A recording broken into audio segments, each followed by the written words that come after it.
morning. Good morning.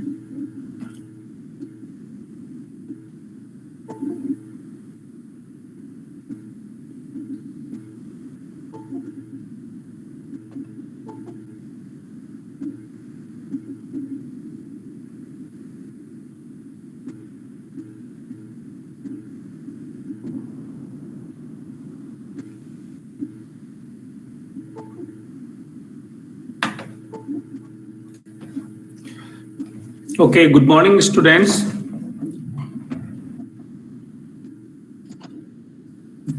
Can you hear me? Yes, sir. Okay. So today we'll be starting a new bone, that is the mandible.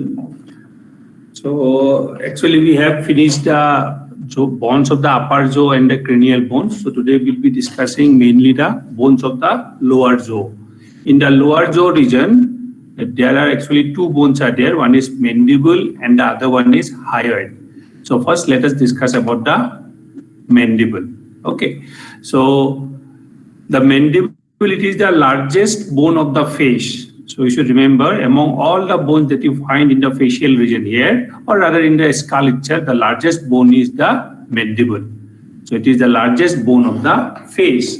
And mandible in all species, they are actually made up of two halves. So there are two halves, a right half and a left half. So it is made up of two halves, and both the halves are united together by one joint, and that joint is called as the mandibular symphysis. Okay, I think you have been told about different types of joints, fibrous joints, then cartilaginous joints are there, then synovial joints are there, then again there are sub-classification of joints. So there, I think we have been discussed about symphysis. So symphysis means when you can say similar type of bone, no, they come together, then it is called as symphysis. Broadly, I am saying that is not the exact definition, but symphysis means that only, because you see two similar halves are there. When the two similar halves they come together, they form a symphysial joint, and that symmetrical halves, no, the symphysial joint we call as mandibular symphysis. So, and though from development point of view, again, if we see the two halves, they have different origin. Okay, but later on, just after birth, these two halves they fuse together and they form a single bone. So usually the mandible, though developmentally the two halves develop separately, and later just before birth they fuses together, but still the mandible is considered to be a single bone. Okay, so it is the largest bone of the face and made up of two halves united by mandibular symphysis. And these two halves, they develop separately, and just before birth, they come together or they unite to form a single bone. And that's why the mandible, it is considered to be a single bone. So two halves are there. This is the right half, this is left half. When these two halves, they unite together, then you find this is the single mandible, which is somewhat U-shape, you can say, no? So from here, if you start, it goes and curves again backward. So it is a single U-shaped bone. Okay. Next, you see the mandible as a whole. If we see, then we find that it is basically made up of two parts. That is, it has a body and it has two rami. So here, if you see in this image, so this is the body of the mandible, this area. Okay, where the mandibular symphysis is located. So this area is called as the body of the mandible, and diverging outward from the body, diverging outward and backward from the body are two ramuses. Ramus is singular and rami is plural. Okay, so when we discuss the mandible, we say it is a single bone made up of a body and two rami. Okay, and this body, as I told, the body is the rostralmost or the anteriormost part of the bone. Okay, the most anterior or the most rostral part of the bone, it is called as the body. And this body, it presents alveoli for the lower incisor teeth. So here, if you see, these projections, you can see it. So these are the lower incisor teeth. So there will be alveoli or socket for lodgement of these teeth. And where this alveoli for the lower incisors will be, it will be at the level of the body. So the body is the rostral-most part of the bone, and it presents alveoli for the lower incisor teeth. And also in the body, what you will find? You will find the mandibular symphysis. That means the two halves of the mandible, they unite together to form the body of the mandible. Okay, and that body of the mandible. Hello? Some students are unable to join. Not able? Wait 1 minute.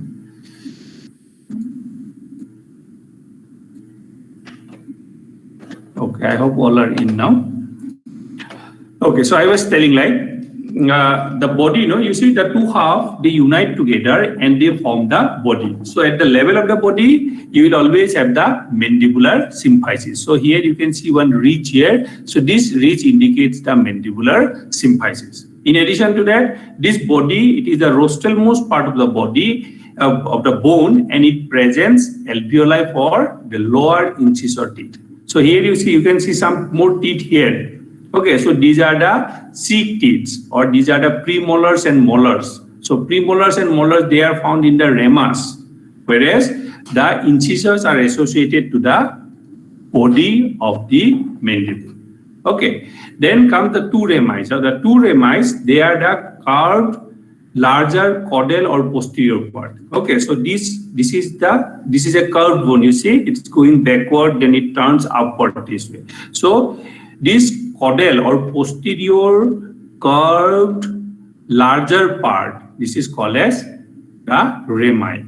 Or the rami are two in number, so one is the right ramus and the other one is left ramus. So two ramus are there, right and left ramus. Now coming to the body now. So the body of the mandible, if you see, it presents two surfaces and one border. So two surfaces, as you can see, one is dorsal here and the other one is ventral. Now this dorsal surface here, as it faces towards the oral cavity, okay, and all of us know in this oral cavity, the largest structure that we find in the oral cavity is the tongue. Okay, that's why this dorsal surface, it is called as lingual surface. Why it is called as lingual surface? Because this surface, the dorsal surface in live animal, supports the tip of the tongue. That means in live animal, the tip of the tongue will be resting on the dorsal surface. That's why the dorsal surface is otherwise also called as lingual surface. Whereas the ventral surface, if you see this surface, the opposite surface is the ventral surface.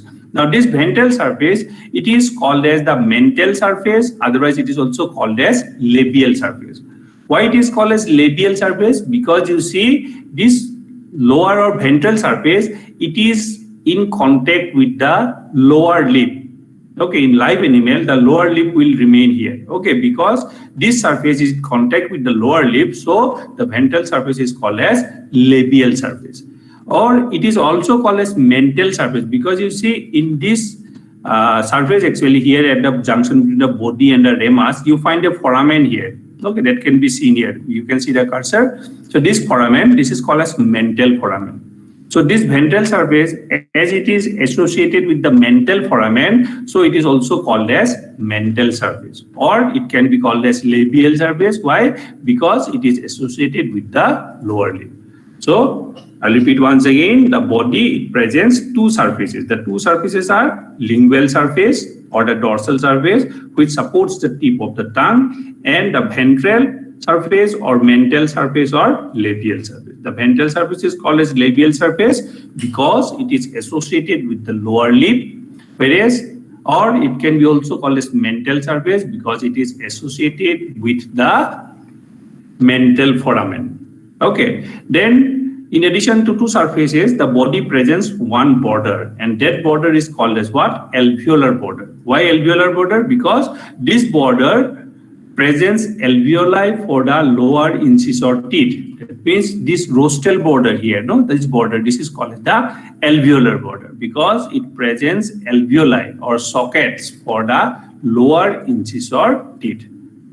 Okay, so regarding the body, you have to remember it has two surfaces, two borders. Two surfaces are lingual surface and mental or labial surface, and the border is called as what? Alveolar border. Sir, one is still trying to join. Yes. The one student is still trying to join. One student is still trying to enter. Okay, let him enter. Anybody more? I think all are in. Okay. So let me know if someone is left. Okay. Okay, now coming to the remi. So remi is plural. So the remi, it is again 2 in number. So one is, this is the left remi and the other one is the, remas. This is the left remas and this is the right remas. Now, the remi, they are the curved caudal part. This curved caudal part, this is called as the remi. Okay, and this anterior part, this is the body, and behind that, this curved part are the remi.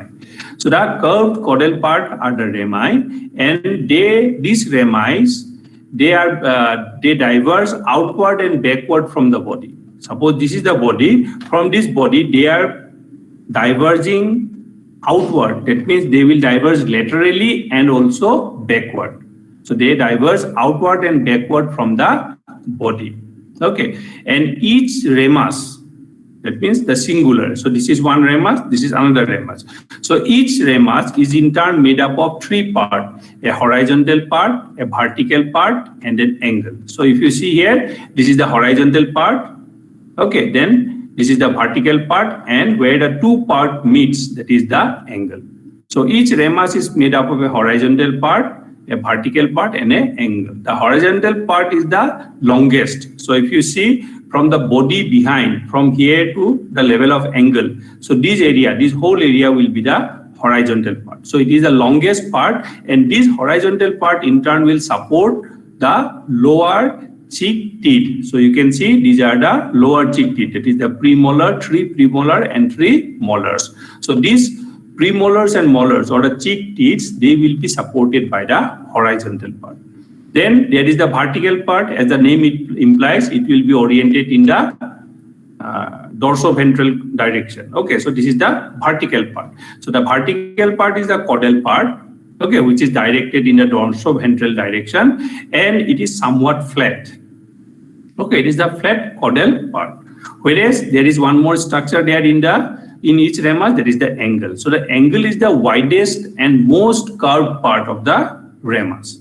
The most widest, so this is the most widest part. The most widest and the most curved part of the remas is called as the angle, where the vertical part and the horizontal part unites. Okay, see, this is the horizontal part going backward, this is the vertical part coming downward. So where they are uniting? They are uniting at the level of the angle. So angle is the widest and most curved part of the bone, where the horizontal and vertical part unites with each other. Okay. Now, each remas, again, if we see, it will present 2 surfaces, 2 borders, and 2 extremities. Now, if you see here, so this is the body. Just behind the body, this will be the anterior extremity. Okay, and the opposite one here, this is posterior extremity. So the 2 remas, they will present 2 extremities or 2 ends. One is the anterior extremity, which fuses with the body, and the other one is the posterior extremity, which will articulate with the temporal bone. Okay, then there are 2 surfaces. One is lateral surface and the other one is medial surface. So if you see, this is the left remas and this is the lateral surface of the left remas. So this is the right remas and this is the medial surface of the right remas. That means 2 surfaces are there. One is external and one is internal. The external surface is the lateral surface and the internal surface will be the opposite surface. That is the internal surface will be called as the medial surface. So 2 borders will be there. One is the inner border and the other one is outer border. Inner border is this one. This border is the inner border. Okay, so this is the inner border and this border here, this is the outer border. So for this remas, if you say, this is inner border. Okay, and this is the outer border. So each remus presents 2 surfaces, lateral and medial, 2 borders, inner and outer, and 2 extremities, anterior and posterior. Now let's discuss about the surfaces. So first surface that we'll be discussing is the lateral surface of the remus. So what you see here, this is the left half of the mandible. So you are seeing the lateral surface of the left half of the mandible here. So this left, the lateral surface of the ramus, that is the horizontal part and the vertical part, both, if you see. So you can see both the surfaces. So if you see here, the lateral surface is smooth and convex in the horizontal part. So in this horizontal part, so this is angle. So till here you can say this is the horizontal part. So the lateral surface in this horizontal part, it is smooth and convex, whereas the lateral surface in the vertical part is flat. That means the lateral surface in this area will be flat, whereas the lateral surface in this area will be somewhat smooth and convex. Okay. In addition to that, this lateral surface near the angle will present a rough elevation. Okay, there will be some rough area here near the angle, and that rough elevation is for the attachment of one muscle that is called as the masseter muscle. So masseter muscle, it is the largest muscle of the face. Okay, and it is mainly involved in the movement of the jaw. When you chew the food, the movement of the lower jaw in chewing the food, it is mainly by the masseter muscle. It is a very strong muscle. Main muscle involved in the process of mastication. Chewing of the food is called as mastication. So this masseter muscle is the chief masticatory muscle. And one part of the masseter muscle remain attached in this rough area here. Okay. And where you find that rough area, you find it near the angle. And that rough area is for the masseter muscle. It is not only here, this whole area is rough. So this is for the masseter muscle. Okay, now this surface, the external surface or the lateral surface at its rostral or anterior extremity. That means this is the rostral part of the lateral surface, this is the posterior part. So near its anterior extremity, this lateral surface, it presents a fossa. Fossa means depression. Okay, and at the base of this fossa, there will be two foramen. One is called as mental foramen and the other one is called as incisive foramen. Okay, that means where the ramus unites with the body. So you see this area is the body, the rostralmost part is body, behind that this is ramus. Now how you know the boundary between the ramus and body? You look for this fossa. Okay, so this fossa which is seen on the lateral surface is at the junction between the body and the ramus. Okay, so at the junction between the body and ramus of a mandible, you will find one fossa or depression. And in that depression, in case of ox, you will find two foramen. One is called as mental foramen, which is the external opening of the mandibular canal. That means you see, inside this mandible, there will be one canal. Okay, so that canal will start from here somewhere. That foramen we call as mandibular foramen. You will see on the medial side. I will show you when we discuss the medial side. So the mandibular foramen will be somewhere here. From here, one canal will go downward, then it will go forward and it will come and open here. Okay, and that canal is within the mandible, so it is called as mandibular canal. The mandibular canal will have two openings. One is the anterior or external opening, and the other one is the internal opening or posterior opening. The internal or posterior opening will be seen on the medial side. So that's why on the lateral surface you are not seeing it. But the external opening, which is called as the mental foramen, it is seen on the lateral side. Okay, so remember, this is very important from an examination point of view. The mental foramen, it is the external opening of which canal? Mandibular canal. Okay, then in addition to the mental foramen, this fossa means this fossa, which is at the junction between the body and the ramus. In this fossa, in case of cattle, you will find one more foramen that is called as incisive foramen. Okay, which is again the external opening of the incisive canal. That means from this fossa again one canal will be starting, which will go forward and will go and supply the root of the teeth. Okay, and that canal, it is called as incisive canal, because you see the lower incisor teeth will be attached here. Okay, that's why the canal from this fossa towards the lower incisor, it is called as incisive canal. Okay, the posterior opening or the external opening of this incisive canal, it is found here in this fossa. You see the teeth, the teeth are not dead objects. The teeth are highly innervated. Okay, so all the nerves that goes and supplies the lower incisor teeth, they will pass through this incisive foramen or incisive, they will pass through the incisive canal. That means you see those nerves, no, they will start from the brain they will come downward, they will enter into the mandibular foramen, from mandibular foramen they will enter into the mandible canal, then they will go forward like this, okay, and some part will come out from the mental foramen, will supply the structures in this area, whereas some of the nerve they will enter into the incisive foramen and will go and supply the lower incisor teeth. Okay, that's why inside the mandible actually we find two canal. One is mandibular canal and the other one is incisive canal. Okay, external opening of both that canal, it is found in a fossa seen on the lateral side of the or the lateral surface of the mandible at the junction between the body and the ramus. Okay, now coming to the medial surface. So what you see here, this is the medial surface of the mandible. So this is the left mandible. The earlier one was right mandible, the lateral surface you were seeing. So this is the left mandible medial surface you are seeing. Okay, so this part is the horizontal part, this is the vertical part. Now here you see this rough area. So this rough area is the symphyseal surface. I told you, no, the two mandible, they will unite together to form the body. Okay, so here the two mandibles, they have been separated. So on the medial side, you can see this rough area. So this rough area is also referred to as symphyseal surface because it will form the mandibular symphysis. Okay, now this medial surface, if you see, on the horizontal part, the medial surface is smooth and convex. So this area is the horizontal part, isn't it?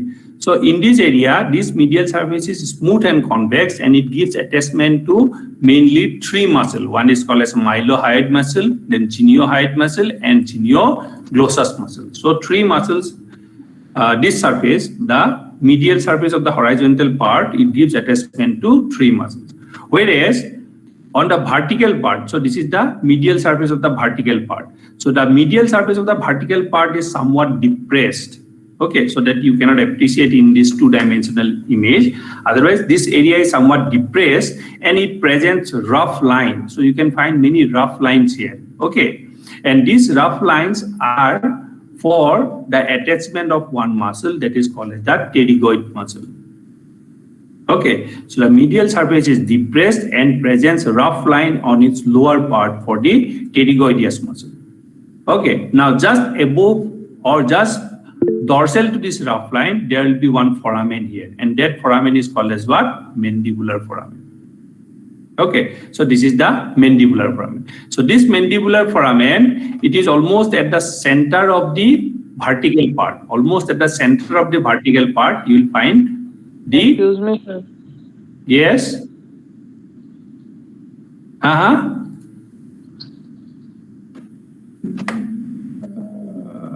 Not able to hear. Join. But no one is waiting here. Yes, sir. Maybe only one has entered. Okay. All has entered now? Welcome.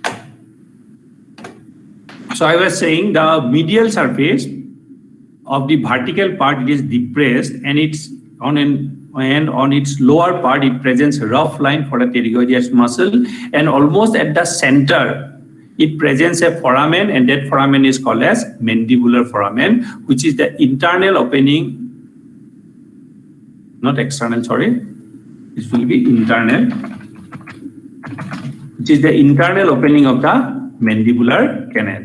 Okay, so this is the internal opening of mandibular canal, and this is the external. Mental foramen is the external opening of mandibular canal, and mandibular foramen is the internal opening of mandibular canal. Okay, so this is mandibular foramen. Now, just in front of this foramen, you will find one groove, okay, which will be directed downward and forward. Okay, and that groove is called as lingual groove. Why it is called as lingual groove? Because this groove is formed due to the passage of one nerve. That means in live animal, a nerve will be passing here in this direction. Okay, just arising from the anterior aspect of the mandibular foramen, it will go downward and forward like that. And that nerve is called as lingual nerve. Okay, why it is called as lingual nerve? Because it mainly goes and supplies the tongue. Okay, there are various nerves supplying the tongue. You see the tongue, no?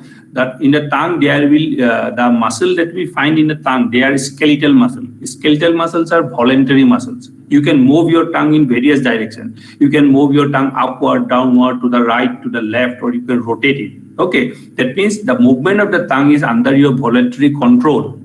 Okay, and that voluntary control, for that you will have motor nerves supplying to the tongue. In addition to that, the tongue has many taste buds. So as a result, many taste buds and many sensory nerves are there. Suppose when you drink something very hot or something cold, you can feel it on your tongue. That means there are sensory nerves also supplying to the tongue. That means on the tongue, there will be motor nerves and also sensory nerves. The motor nerve supplying the tongue is mainly the lingual nerve. Okay, the lingual nerve is the main nerve supplying motor fibers to the muscles of the tongue. And that lingual nerve will be passing through this lingual groove. Or you can say, just in front of the mandibular foramen, there will be one groove which will be directed downward and forward and ultimately will go and end on the tongue. Okay, and that groove is formed due to the passage of one nerve that is called as the lingual nerve. Okay, so try to remember the medial surface on the horizontal part will be smooth and it will give attachment to three muscles: mylohyoid muscle, geniohyoid muscle, and genioglossus muscle. Whereas the medial surface on the vertical part will be depressed and it will present some rough line for the pterygoideus muscle. Above that rough line, almost at the center of this vertical part, there will be one foramen, and that foramen will be called as what? Mandibular foramen. Okay, and this mandibular foramen is the internal opening of the mandibular canal.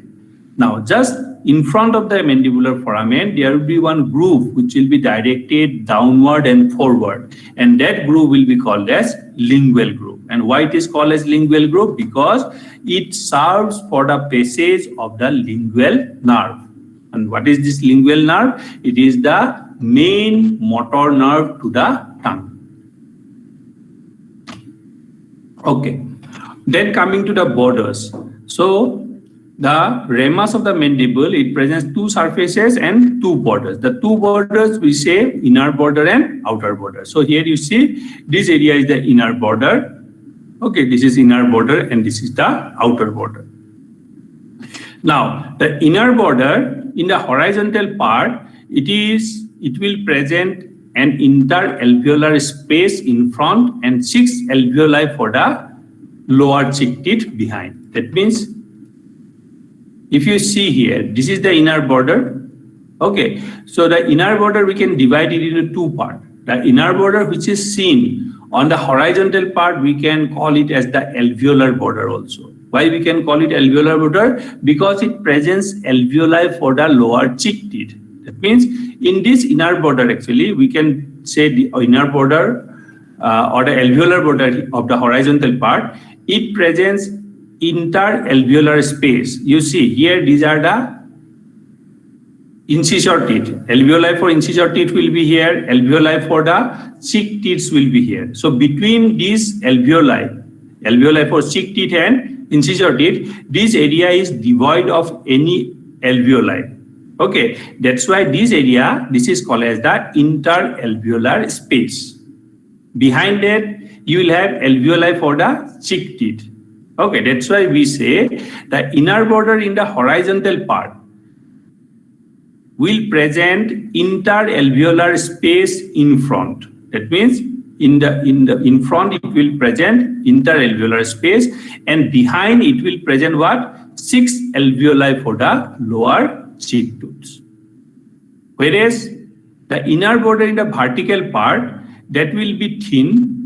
Okay, and this border will be thin and it will serve for muscular attachment. Okay, so this inner border, that's why in the horizontal part we can say the inner border as dorsal border or alveolar border, whereas the inner border for the vertical part we can call it as the anterior border. Okay, so here we can call it as anterior border, here you can call it as a dorsal or alveolar border. Together we can call it as the inner border. Okay, now coming to the outer border here. So the outer border in the horizontal part. So this is the outer border of the horizontal part here where it is ventral. This is ventral and it is convex. And in addition to that, here in this area, it will present a small groove for the passage of some blood vessel, nerve, and one duct. See, there is a major salivary gland present somewhere here that is called as the parotid salivary gland. The duct of the parotid salivary gland will come downward this way and it will pass in this groove and ultimately it will go and open into the oral cavity. Okay, there are some conditions in which secretion from the parotid gland will be continuous. Okay, there are some disease conditions when the parotid gland will start secreting continuously. In that case, what we have to do, we have to ligate the duct of the parotid salivary gland. Okay, and that operation of tying or ligating means tying. Okay, that operation of ligating the duct of the parotid salivary gland, so that is called as the ligation of Stenson's duct. Okay, usually ligation of Stenson's duct is done at this level. Okay, that we will discuss later on when we discuss applied anatomy. For the time being, you just remember the outer border on the horizontal part will be convex and will be ventral and will present a groove for the passage of vessels. The vessels mean blood vessels. Okay, then nerve and the duct. And the duct is the duct of parotid salivary gland. Then you have the vertical part. So this is the vertical part. So in the vertical part, the outer border of the vertical part will be posterior and it will be concave. As you can see, this will be concave and thin and it will be for muscular attachment. So that is regarding the borders. Okay, now coming to the extremities. So the ramus of each mandible, as I told, will present two extremities, anterior extremity and posterior extremity. So here, this part will be the anterior extremity, this part will be the posterior.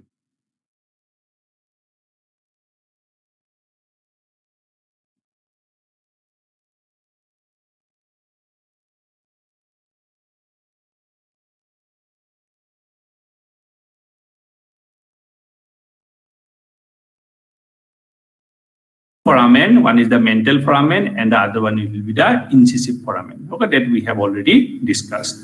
Then from the posterior extremity. So this is the posterior extremity of the ramus. So the posterior extremity of the ramus, it is mainly made up of three structures: a coronoid process, a condyle, and a mandibular notch.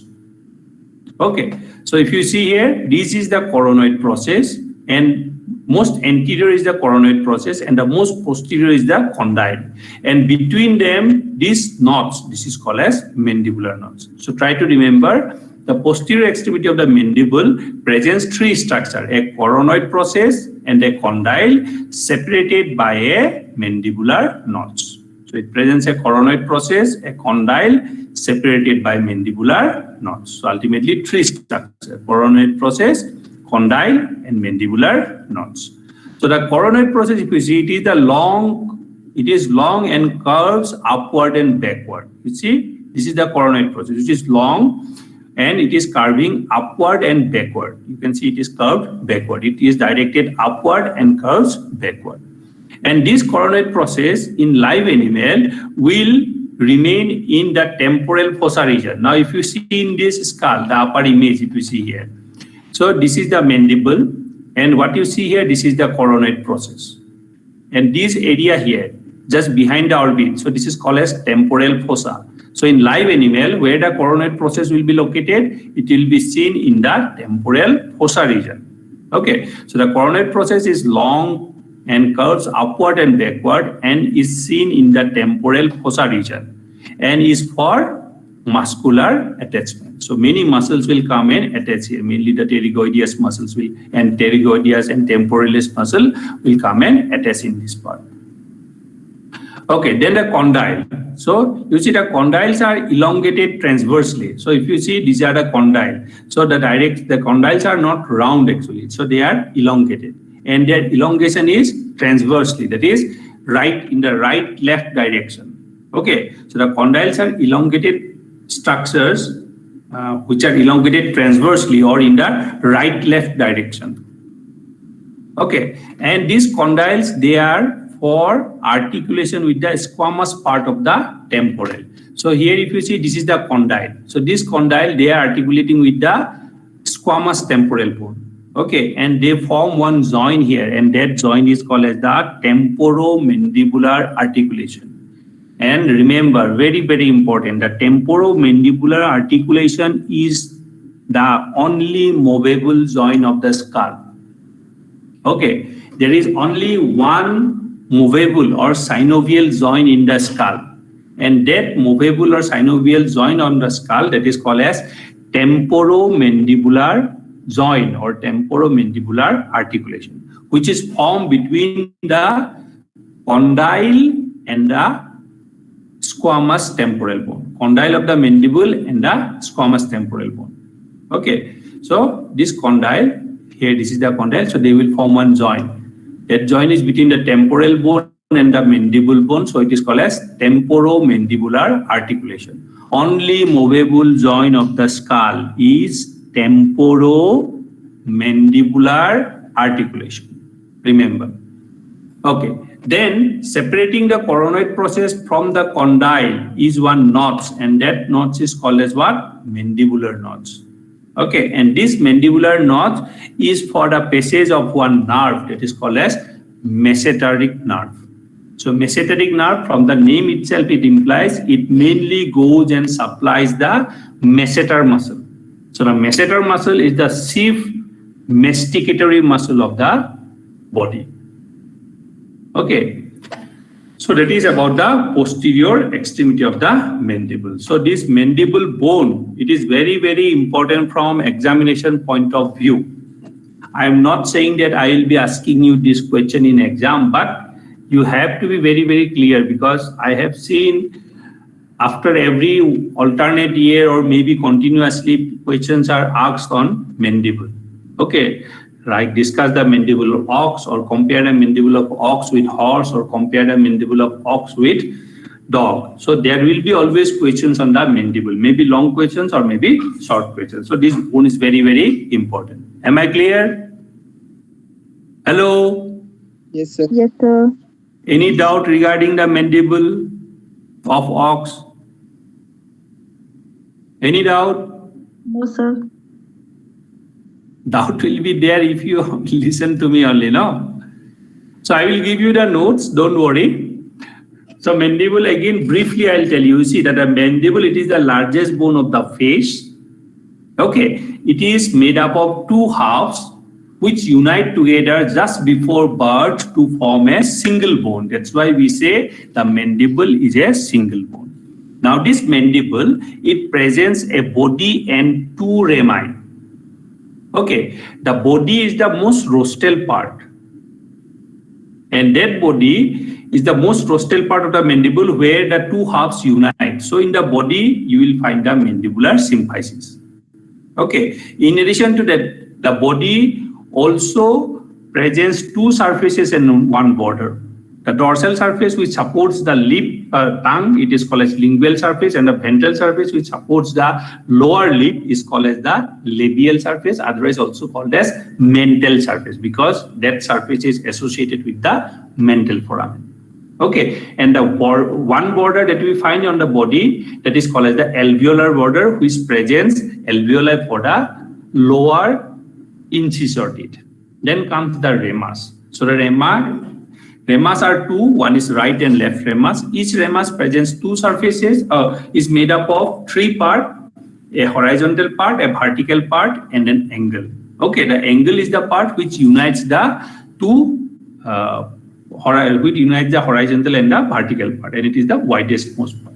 Okay, then each ramus will present two surfaces, two borders, and two extremities. So that we have already discussed. So, okay.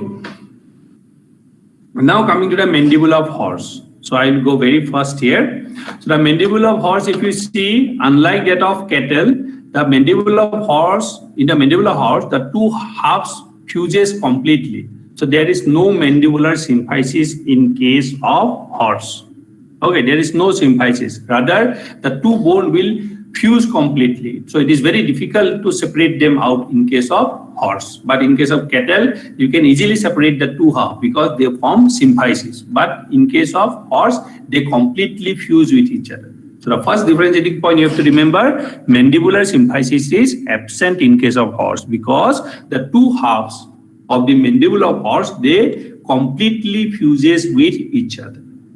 Second differentiating point is that you see the alveolar border of the body presents 6 alveoli for the incisors and 2 for the canine. So here you have to remember, you see, in case of ox, there is no canine tooth. There is no canine teeth in case of ox. That's why the alveolar border of the body in case of ox presents only alveoli for the incisor teeth. But in case of horse, in addition to the incisors, there are canine teeth. As a result, the alveolar border of the body presents alveoli for 2 canine teeth. Okay, so you remember this point. 2 canine teeth there. The alveolar border not only presents alveoli for the incisors, it will also present alveoli for the canine teeth in case of horse. Then third differentiating point and very important, it is that the lingual groove is absent in case of horse. So that does not mean that lingual nerve is absent in case of ox. Lingual nerve is there in case of ox, but that nerve, when it goes towards the tongue, it is not in attachment with the medial border of the mandible. As a result, there is no impression left by the nerve. So as a result, the lingual groove is absent. Okay, so lingual groove is absent does not imply that lingual nerve is absent. It only means that the lingual nerve is not in touch with the wall of the mandible as it passes towards the tongue. Okay, then anterior-medial part of the condyle, it presents a depression that is called as fovea pterygoideus. That means this condyle, if you see, this condyle on its anterior-medial part, that means here somewhere, it will present a small depression, and that depression is called as fovea pterygoideus. Try to remember. Questions may be asked, fovea pterygoideus is seen in the mandible of which animal? Okay, then the fifth differentiating point is that the coronoid process is less prominent. So you can see here, this is the coronoid process. So in case of cattle, if you see, the coronoid process was very large. Okay, but in case of horse, it is comparatively smaller. Then the rami diverge less than in case of ox. So that diversion of the lemma is less in case of horse than in ox. So the mandible of dog. So again, you see, this is very, very important. This point, very peculiar characteristics are there in the mandible of dog, which we have to remember. The first point is that the two halves are not fused together. That means there will be mandibular symphysis. Okay, so in case of dog, there will be mandibular symphysis because the two halves do not fuse. Secondly, the alveolar border of the body presents 6 alveoli for the incisors and 2 for the canine. That means it is similar to that of horse, but the first point is similar to that of ox. Okay, two halves are not fused as in case of ox, whereas the alveolar border of the body presents 6 alveoli for the incisors and 2 for the canine. So this is similar to that of horse. Then the horizontal part carries 7 alveoli for the lower 6 teeth as the interalveolar space is absent. So this point you remember in case of dog. Okay, interalveolar space is absent in case of dog. So here you see in the picture, if you see, this is the canine tooth, very large canine tooth. Okay, now in case of ox, this canine tooth is absent. So this area will be empty. Okay, that's why this area is called as the interalveolar space. But as in case of dog, the canine teeth is very large. So as a result, the interalveolar space is absent in case of dog. There are 2/3 mental foramina on either side. 2 to 3, sorry. There are 2 to 3 mental foramina. That means you see, in case of other animal, there will be only one mental foramen in the fossa here. But in case of dog, there will be 2 to 3 mental foramens on either side. That means you will find mental foramen both on the lateral side and also on the medial side. So very, very important point. This is to be remembered. So the number of mental foramen is 2 or 3, and it is seen on both sides of the mandible, both on the lateral side and on the medial side. Then the vertical part is relatively smaller. So you see here, this is the vertical part, and this vertical part is relatively smaller. Okay, lateral surface of the vertical part presents mesenteric fossa. So you have to remember mesenteric fossa. Questions are asked like mesenteric fossa is seen in the mandible of which animal? You'll have to write the mandible of dog. That means here on the lateral surface in other animals, what you find? You find some rough area. Okay, and that rough area is for the attachment of the masseter muscle. But in case of dog, there is that rough area is absent, but that rough area will be replaced by one depression, and that depression is called as mesenteric fossa. Okay, so you have to remember the mesenteric fossa is present in the mandible of dog. Then comes the posterior border bears angular process. Okay, now here if you see, this is the angular process. It has been labeled here, you see on the image. So this is angular process. So angular process is seen only in case of dog. So remember, the posterior border bears angular process at the level of the mandibular foramen. So remember, angular process is this process which is seen at the level of the angle. Okay. Then condyles are placed very low. Condyles are placed very low. It is obvious from the image. And coronoid process is extensive. You see the coronoid process, though it is short, but it is very large. So coronoid process is extensive. Condyles are very low. So my advice is that you remember these points thoroughly. Okay, questions may be asked like interalveolar space is absent in the mandible of which animal you have to write.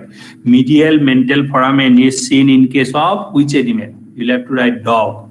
Okay, in dog, in other animal, mental foramen is seen only on the lateral side. But in case of dog, it is seen both on lateral side and also on medial side. Okay, then mesenteric fossa, where it is seen? It is seen in the mandible of dog. You have to remember, angular process, where it is seen in the mandible of dog. So that was about the mandible in dog. Then comes the mandible of pig. So the mandible of pig, the first point you have to remember is that the two halves fuses completely. It is just similar to that of horse. The rami diverges out more than in case of ox and horse. So this is not so important. Then mental foramen. So here also you see the mental foramen is seen on both sides in case of pig. So it is similar to that of dog. So in dog and pig, you find mental foramen on both sides, lateral and medial side. Then again, the alveoli in the body, it is similar to that of dog and horse. That is, there will be alveoli for the incisors and also alveoli for the canine teeth. Okay. Then this is also similar. There are 7 alveoli for the lower cheek teeth. Mesenteric fossa, here you remember mesenteric fossa is present but angular process is absent. So in case of pig also, you will have a depression here. That is, the mesenteric fossa will be there, but angular process will be absent. So the last differentiating point is that the coronoid process is small. So mandible of fowl, only 3 points to remember. It is a single bone in all, like in all other species. Then again, it is made up of 2 halves fused anteriorly. Then posteriorly, the ramus articulates with the temporal bone through the quadrate bone. So in case of fowl, there is one extra bone in the skull that is called as quadrate bone. Okay, so in other animal, if you see the ramus of the mandible, they articulate with the squamous temporal directly. or through their condyle they will articulate. But in case of fowl, the mandible and the temporal bone, they do not articulate with each other directly. Rather, the mandible will first articulate with the quadrate bone, then the quadrate bone will in turn articulate with the squamous temporal bone. Okay, so that you have to remember regarding the mandible of fowl. So the quadrate bone, just briefly I'll tell you, I will give you the image later on. So the quadrate bone in fowl, it is roughly quadrilateral in shape. Okay, its anterior medial part projects into the orbit as muscular process. That means the quadrate bone will have one process that is called as muscular process, which will be projecting towards the eye. Then it is homologous to incus of mammal. So questions may be asked, the quadrate bone is homologous to which bone in mammal? So you have to write it is homologous to the incus of mammal. And what is the function of this bone? It helps in the extensive opening of the mouth of bird. Okay, because of this quadrate bone, the birds can open their mouth to a very wide extent, or they can widely open their mouth because of the presence of this quadrate bone. Okay, you have to remember this point. Questions may be asked here also. So dorsally it articulates with the temporal, ventrally it articulates with the condyle of the mandible. So that I have told already. Laterally with the quadratojugal bone and medially with the pterygoid bone. Okay, so that is regarding the mandible of fowl. Okay, so that is about the mandible. Okay, hyoid I will take in the next class. So that is all for today. Okay, students. So this mandible, as I am repeating once again, it is very, very important from examination point of view. So be thorough with this bone. Okay, so that's all for today. So any doubt? Any doubt? No, sir. No, sir. No, Only you don't have doubt. Others are having a one.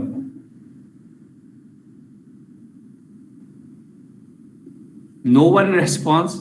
Anyone is there in the class? Yes, sir. You all are Yes, there? sir. Yes, sir. Yes, sir. Yes, sir. Okay. So you all got vaccinated or not? Yes, sir. How many? In which states vaccines are available? Okay, you all are 18 plus or not? Yes, sir. Most of you are 18 plus, I think. Sir. So vaccines are available in which state for 18 plus? Sir, Tripura. Tripura, all of you got? Yes, sir. There, one circular has been issued here, no? So no students will be allowed until and unless they are vaccinated. Yes, sir. So please try to get vaccinated. You know, I think, how to book, isn't it? Yes, sir. Yes, So in Tripura, vaccine is free or paid? Sir, free. Free. Free. In Mizoram also free, I think, no? Anyone from Mizoram in the class? Yes, sir. You are the CR? Yes, sir. Okay, CR, please give a hi message to me so that I can send you the class notes. Okay, on WhatsApp, please send me a hi message. Okay, sir. Okay, so after I finish the hyoid bone, I will give you the notes for all the bones of the skull. Okay then, thank you for attending the class. Take care. Bye. Thank you, sir. Thank you, sir. Thank you, sir. Yes, sir. Thank you, sir. Thank you. Bye. Thank you, sir.